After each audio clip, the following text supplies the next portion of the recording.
Trending video ng PCU player na nanuntok ng player mula sa Thailand at ang mainit na parinigan online ni na Mikey Williams kontra sa dalawang batikan at kilalang Pinoy sports journalist. Yan ang ating mga pag-uusapan para sa video natin na ito.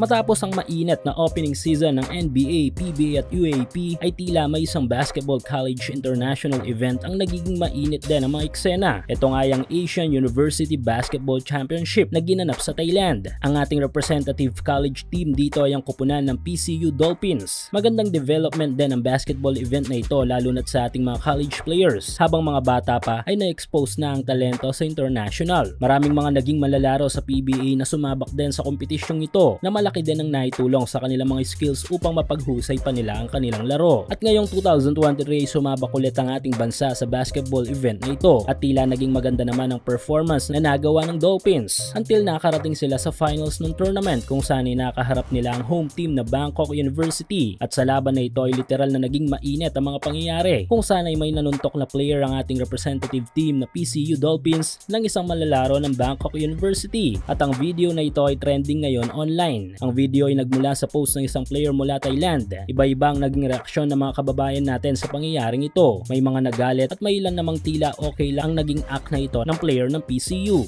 May ilang mga post akong nabasa online na isa sa mga naging dahilan kung bakit nagawa daw ito ng player natin. Ito daw ay dahil sa maling tawag ng mga referees at tila palaging pabor sa kalaban. Anyway, ganun pa man ay natalo ng PCU ang Bangkok at naiuwi ang kampyonato sa tournament na ito. Samantala, another trending na naman online, issue naman ito sa pagitan ng isang player kontra sa dalawang batikang sports journalist. Ito nga yung TNT player na si Mikey Williams kontra kay Snow Badwa at Sir Homer Saison. Nagmula ito sa patama ni Williams sa social media ukol sa mga maling rumors about sa kanya 6 days ago. At kahapon mukhang hindi na nakapagpigil pa si Williams at direkta ng tinag si Sir Homer sa kanyang post. Tumugon naman dito si Sir Homer. Pero tila hindi pa rin kumalma si Williams at bumanat pa ulit ito ng isa pang post. Nakasama na rin sa initan ang kilala pang sports journalist na si Sir Snow Badwa kung saan ay rinitweet nito ang post ni Sir Homer. Pero tila hindi ito nagustuhan ni Williams kung kaya't bumanat ito ng post patama naman kay Snow.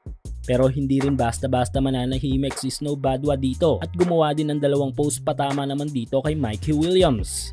Inaasahang magpapatuloy pa ang initan na ito sa social media. Pero kung kayo ang tatanungin sino bang nagsasabi ng totoo, si Mikey Williams ba o si Sir Homer Saison at Snow Badwa?